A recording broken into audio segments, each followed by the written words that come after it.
তিনি কুশল বিনিময় করছেন এবং সেই আনন্দঘন মুহূর্তটি দেখার জন্য গণমাধ্যম কর্মীরা উৎসুক হয়ে আছেন। এবং যদিও আমরা গণমাধ্যম কর্মীরা সবাই সেখানে যাওয়ার সুযোগ নেই নিরাপত্তাজনিত কারণে, সেখানে সাধারণ মানুষ বা অন্যান্য যারা অতিথি এসছেন বিশিষ্টবর্গ তাদেরকেও তাদের যাতায়াতও অনেকটা সীমিত করে দেওয়া হয়েছে। তো সেটা নিরাপত্তাজনিত কারণেই, বিশেষ করে বেগম জিয়া শারীরিকভাবে অসুস্থ, তার শারীরিক দিক বিবেচনা করেই তার আশপাশে খুব একটা ভিড়ভাট্টা নেই। কিন্তু তাদের ভিতরে যে সৌহার্দ্যপূর্ণ আলাপ হচ্ছে, নিশ্চয়ই নতুন বাংলাদেশের শুরু থেকে তার কার্যক্রম কিভাবে করছেন সেই অনুভূতি হয়তো ব্যক্ত করছেন, আমরা যতটুকু বুঝতে পারছি। এমনকি এই অনুষ্ঠানে আগত অতিথিরা, অনুষ্ঠানে অংশগ্রহণকারী সবারই আজকে মানে সবারই কেন্দ্রবিন্দু, সবারই মূল আকর্ষণ বেগম জিয়াকে কেন্দ্র করে প্রধান উপদেষ্টা কী করছেন। বেগম জিয়ার সাথে কুশল বিনিময়ের সুযোগ অনেকেই চাচ্ছেন, একটু দেখা করতে চাচ্ছেন। এবং নিরাপত্তা দায়িত্বে যারা আছেন, স্পেশাল সিকিউরিটি ফোর্স সহ অন্যান্যরা যারা আছেন, তাদেরকে যথেষ্ট বেগ পেতে হচ্ছে এই পুরো অনুষ্ঠানে। এই মধ্যমণি অর্থাৎ প্রধান উপদেষ্টা এবং তার আজকের অন্যতম আকর্ষণ বেগম জিয়া, তাকে দেখার জন্য, তার কাছে যাওয়ার জন্য আগত অতিথিরা সবাই চেষ্টা করছে। তাদেরকে সবাইকে সুযোগ দেওয়া যাচ্ছে না, সুযোগ দিলেই হয়তো একটি শৃঙ্খলাপূর্ণ সুন্দর পরিবেশটি নষ্ট হবে। এই কারণেই সেখানে সুযোগটা পাচ্ছে না সবাই। আমরা দেখতে পাচ্ছি যে নিরাপত্তা বাহিনী বা নিরাপত্তা সদস্য যারা আছেন তাদের মানুষকে বুঝিয়ে শুনে যথেষ্ট বেগ পেতে হচ্ছে। তবে আপনি জানেন যে আজকে বেলা 3টার আগে থেকেই এখানে সেনাকুঞ্জ পুরো কানায় কানায় পূর্ণ হয়ে গেছে। এতদিন হয়তো অনেকেই আসতে চান না। অনেকের সাথে আমরা কথা হয়েছে যারা প্রতি বছর এই ধরনের প্রোগ্রামে আসতেন, কিন্তু এবার তারা অন্যরকম আগ্রহ নিয়ে এসেছেন, যে অন্যরকম একটি আবহাওয়া পেয়েছেন এবং সেটা তারা বাস্তবে দেখে উৎফুল্ল হয়েছেন। নতুন একটি বাংলাদেশে প্রত্যেকের আশা যে সশস্ত্র বাহিনী যেভাবে জনগণের কাঁধে কাঁধ মিলিয়ে এবার নতুন বাংলাদেশ গড়ার ক্ষেত্রে ভূমিকা রেখেছে, ভবিষ্যতেও এ ধরনের ভূমিকা রাখবে, সকলের প্রত্যাশা এটি। সোহার।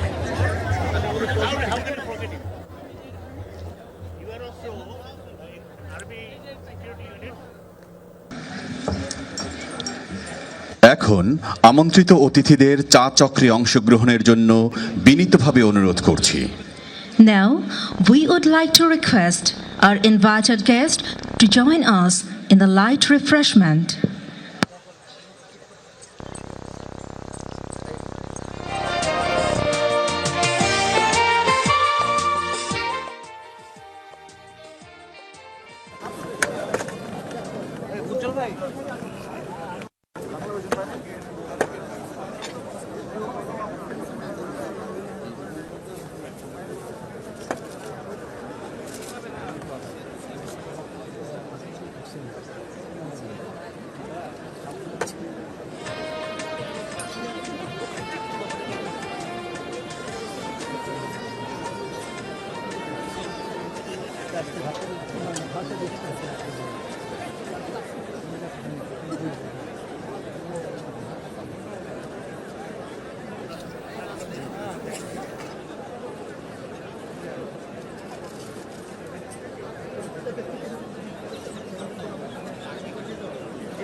সশস্ত্র বাহিনী দিবস উপলক্ষে সেনাকঞ্জে সংবর্ধনা অনুষ্ঠান চলছে এবং সেখানে সকলের সঙ্গে কুশল বিনিময় করছেন প্রধান উপদেষ্টা ডক্টর মোহাম্মদ ইউনূস।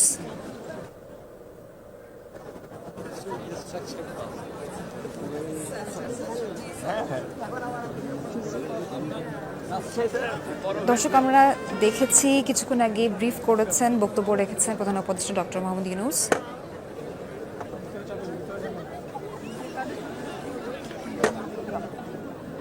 বেশ হাস্যোজ্জ্বল মুখে সবার সঙ্গে কুশল বিনিময় করছেন তিনি।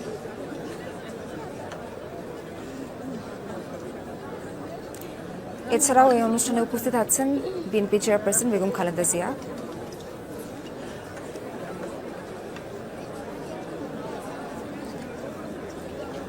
দর্শক, আমরা দেখতে পাচ্ছি বিশিষ্টজনদের সঙ্গে প্রধান উপদেষ্টা কুশল বিনিময় করছেন।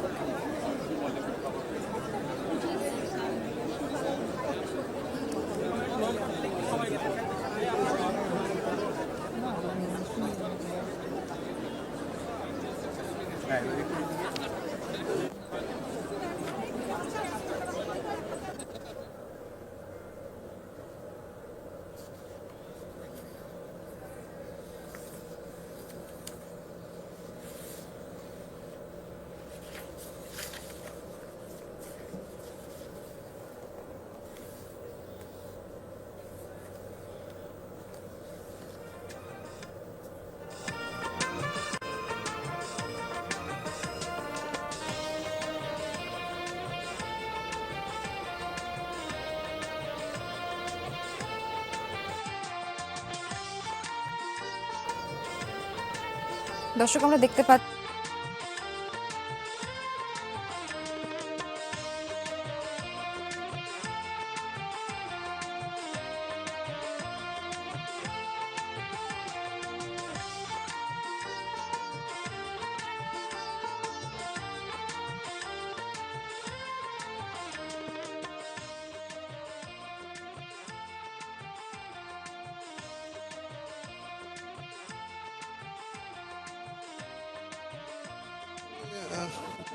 দেখতে পাচ্ছেন প্রধান উপদেষ্টা নোবেলজয়ী ডক্টর মোহাম্মদ ইউনূস ঘুরে ঘুরে সশস্ত্র বাহিনী দিবসের অতিথিদের সাথে তিনি কুশল বিনিময় করছেন, সাক্ষাৎ করছেন। আসলে উনি তার বক্তব্যের শুরুতেই ছাত্র জনতার এই গণবিপ্লবে যারা শহীদ হয়েছেন তাদের প্রতি শ্রদ্ধা জানিয়েই আজকের ওনার বক্তব্য শুরু করেছেন। এবং তারপরে তিনি বলেছেন যে এটা অত্যন্ত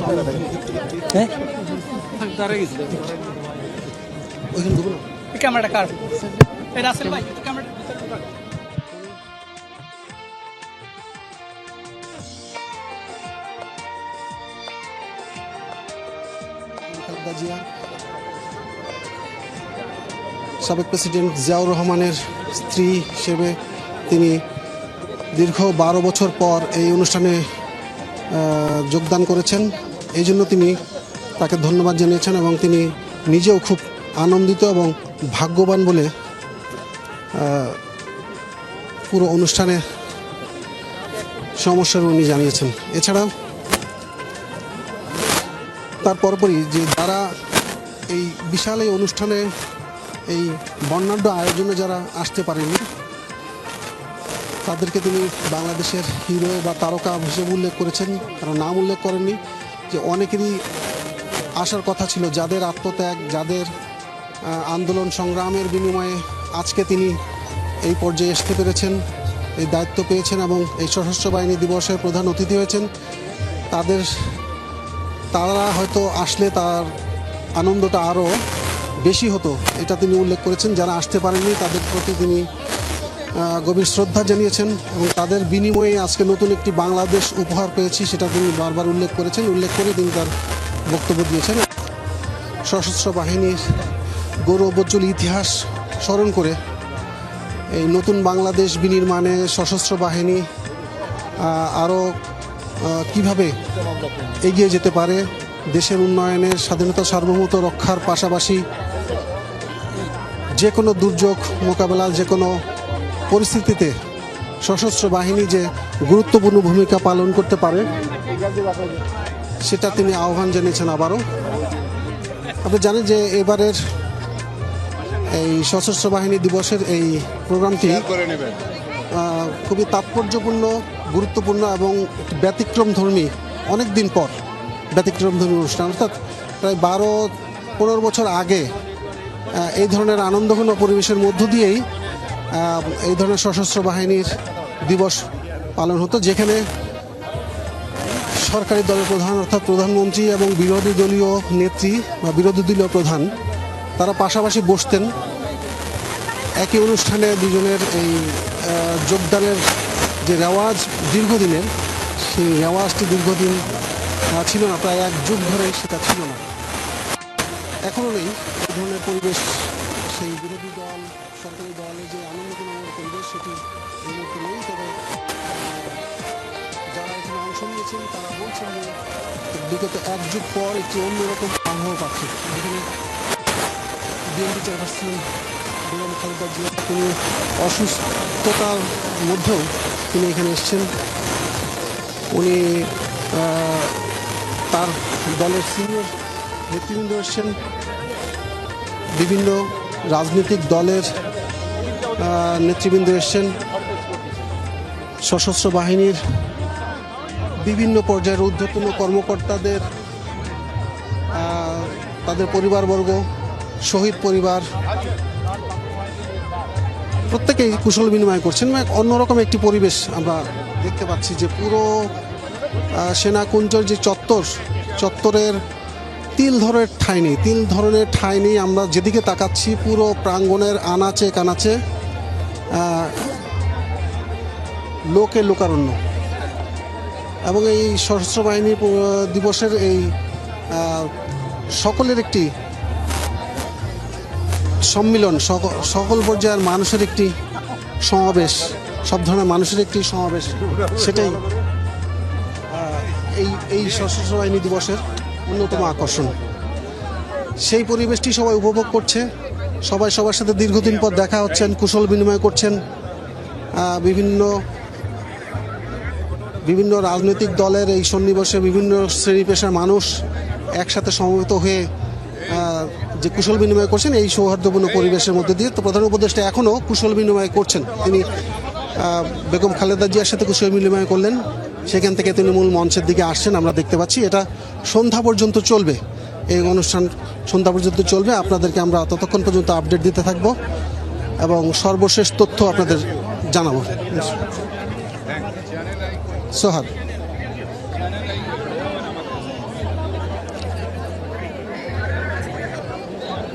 দেখছিলাম